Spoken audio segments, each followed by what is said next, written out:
Benvenuti in diretta su shritalia.com, il canale di informazione che abbiamo riattivato dall'inizio di gennaio. 15 minuti in diretta dal lunedì al venerdì per informazione, aggiornamento, approfondimenti su tutte le tematiche che hanno a che fare con il lavoro. Cominciamo questo lunedì con le notizie del fine settimana. Da oggi quasi tutta l'Italia è tornata gialla, solo 5 regioni sono in arancione. Quali sono queste 5 regioni? Umbria, Puglia, Sicilia, Sardegna e poi la provincia di Bolzano. L'indice RT nazionale è sceso a 0,84, c'è fiducia ma dobbiamo restare prudenti. Che cosa si può fare in zona gialla? Permane intanto il coprifuoco dalle 22 alle 5. È sempre consentito il rientro a casa, che sia domicilio, abitazione o residenza. Resta ancora vietato lo spostamento tra regioni, salvo che per motivi di lavoro, salute o necessità. È consentito lo spostamento verso le seconde case in un'altra regione, ma soltanto il nucleo familiare può spostarsi. Negozi aperti nel rispetto delle linee guida regionali, centri commerciali chiusi nel weekend, ad eccezione di quelli che sono i generi di prima necessità. Bar e ristoranti riaprono dalle 5 alle 18 e poi a sport fino alle 22. Scuole finalmente in presenza al 100% per infanzia, elementari e medie, alle superiori tra il 50 e il 75%. Si riparte quindi, ma con prudenza, perché quello che non dobbiamo fare è pensare che sia finita. Altri temi. Fisco e lavoro, quali sono i termini spostati al 28 di febbraio? È stato prolungato al 28 di febbraio che cosa? L'invio di circa 50 milioni di atti, cartelle fiscali, atti esecutivi e avvisi da parte dell'Agenzia delle Entrate fermati fin qui dalle norme emergenziali. Quindi ancora un mese di tregua per le cartelle fiscali. Intanto scontro all'interno del governo perché una parte del governo vorrebbe proporre la rottamazione. Vedremo tuttavia che cosa succederà quando sarà insediato il nuovo esecutivo. INPS ha aperto lo sportello per le 12 settimane di cassa Covid 2021. Venerdì l'INPS ha pubblicato il messaggio 406 del 2021 con cui ha reso noto che sono state messe a punto le procedure informatiche per consentire ad aziende e consulenti di fare la domanda di cassa Covid per le 12 settimane introdotte dalla legge di stabilità. Cambia la causale che va indicata, la causale è Covid-19, legge 178 del 2020, che è la legge di stabilità. Nel messaggio l'INPS ha chiarito la possibilità di ricorrere alla cassa anche se non si è fatto utilizzo delle precedenti settimane di cassa per il 2020, quindi è 12 settimane che si possono chiedere anche se non si sono utilizzate quelle del 2020. Resta poi il tema degli assunti nel 2021 che per il momento sono esclusi da ogni copertura. Su questi temi torneremo nel corso del webinar di martedì prossimo con Valentina Fabruzzo ed Enrico Cavinato che toccheranno quindi il tema della nuova cassa Covid, il tema dei rinvii fiscali e in aggiunta il tema riguardante i tetti alle agevolazioni, tetto agli aiuti di Stato, massimale più alto e proroga dei termini, sale da 800.000 a 1.800.000 il limite, il tetto agli aiuti per la generalità delle imprese. Questi aiuti sono poi combinabili con i 200.000 euro del de minimis per 3 esercizi finanziari.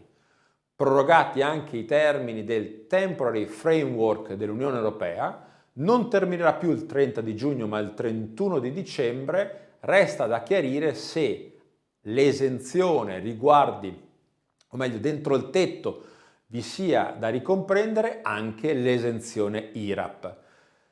A chi interessa tutto questo? Interessa soprattutto alle aziende grandi che stanno chiudendo il budget o comunque a tutte quelle aziende che hanno fatto largo ricorso ad agevolazioni e sovvenzioni, perché alcune di queste rientrano nei limiti del tetto, che costituisce quindi un vincolo da rispettare. Di questo, ripeto, parleremo nel webinar di martedì 9 insieme a Valentina Fabruzzo ed Enrico Cavinato, che si soffermeranno anche sulla questione del tetto agli aiuti di Stato, o meglio dei limiti non superabili per le aziende medie e grandi che hanno fatto ricorso ad agevolazioni e sgravi nell'ultimo periodo. Lavoratori dello spettacolo. Il Veneto integra l'indennità. L'INPS, con un messaggio che è il numero 375 del 28 gennaio 2021, ha reso noto che è stato aggiornato l'addendum dell'accordo tra INPS e Regione Veneto, che consente all'INPS di avere la provvista per un pagamento di un importo ulteriore pari a 1.000 euro a favore dei lavoratori intermittenti dello spettacolo. Per le istruzioni operative che consentono la fruizione del beneficio si fa rinvio al messaggio numero 3328 del 2020, sempre dell'INPS. Smart working nella pubblica amministrazione prorogato al 30 di aprile, nuovo rinvio della deroga che evita l'obbligo dell'accordo individuale per accedere allo smart working. Un decreto alla funzione pubblica ha allineato il calendario dello stato di emergenza prorogato al 30 aprile alle regole del decreto ministeriale del 19 ottobre 2020. In pratica, quella a distanza resta nella pubblica amministrazione la modalità ordinaria per prestare lavoro. Ancora allo studio invece il piano organizzativo del lavoro agile, che dovrebbe costruire l'organizzazione mista, presenza a distanza, del futuro del lavoro all'interno della pubblica amministrazione. Quota 100. Allo studio una mini proroga e nel frattempo l'Unione Europea ha pubblicato il libro verde con dati davvero molto interessanti. Partiamo da quota 100. Al 31 dicembre 2020 sono state 267.000 le domande di accesso alla pensione in regime di quota 100. Meno del tetto di 300.000 che è il tetto che il governo aveva previsto.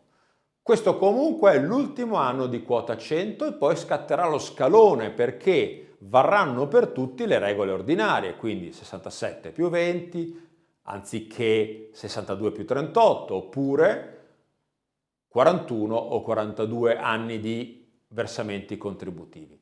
Le ipotesi di riforma sono per il momento al palo, nessuno se ne sta parlando e qualcuno allora anticipa che vorrebbe una mini proroga di quota 100. Vedremo che cosa succederà. Nel frattempo è stato pubblicato, dicevo, il libro verde dell'Unione Europea che riporta i dati sui sistemi pensionistici dell'Unione Europea. Sono dati allarmanti perché si dice che con il pensionamento dei cosiddetti baby boomers, cioè quei lavoratori che sono nati tra i 60 e i 70, nei prossimi 15-20 anni, se si vorrà mantenere sostenibile il sistema pensionistico nei diversi paesi dell'Unione Europea, si dovrà portare l'età pensionabile ad almeno 70 o 71 anni.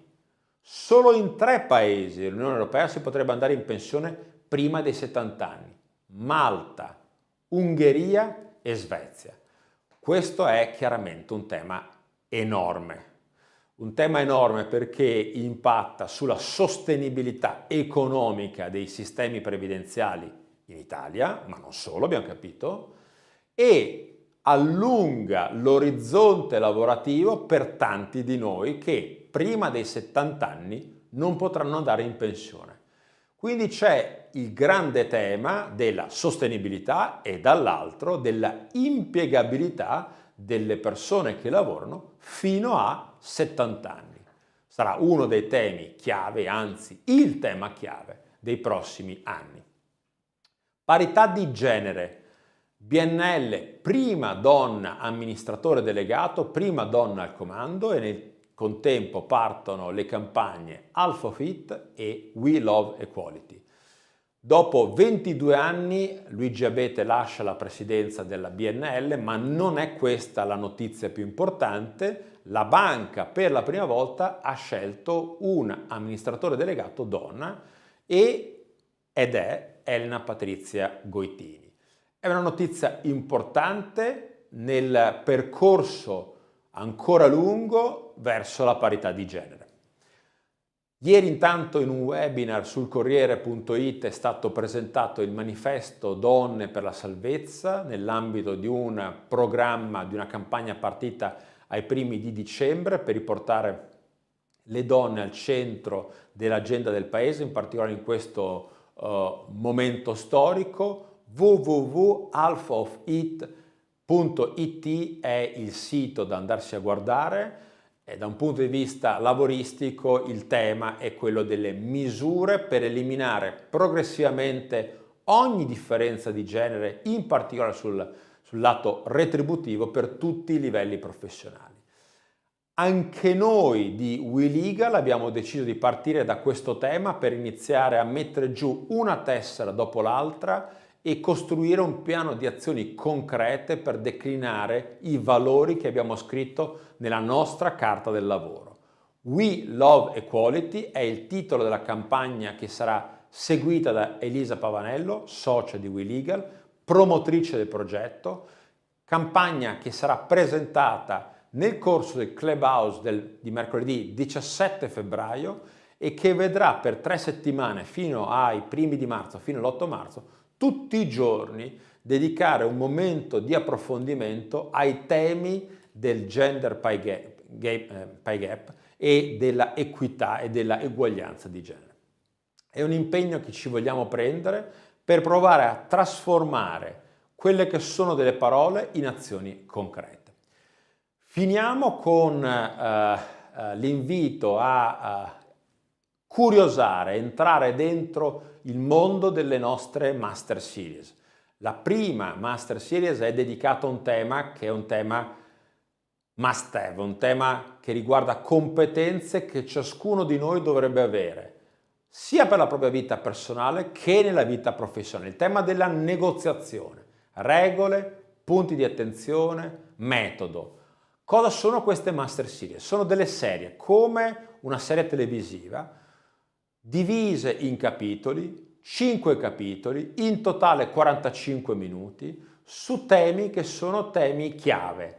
Temi chiave perché riguardano temi fondamentali, competenze necessarie, tratti chiave del lavoro che facciamo.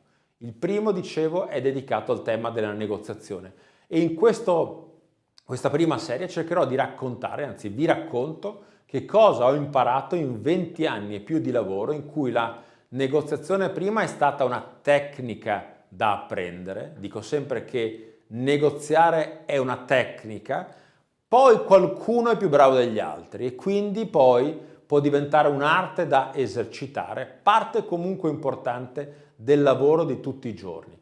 La serie in 5 puntate è già disponibile on demand nel nostro sito www.shritalia.com con 3 appuntamenti live in diretta dal nostro nuovo auditorio. Il primo è questo venerdì 5 febbraio dalle 15 alle 17.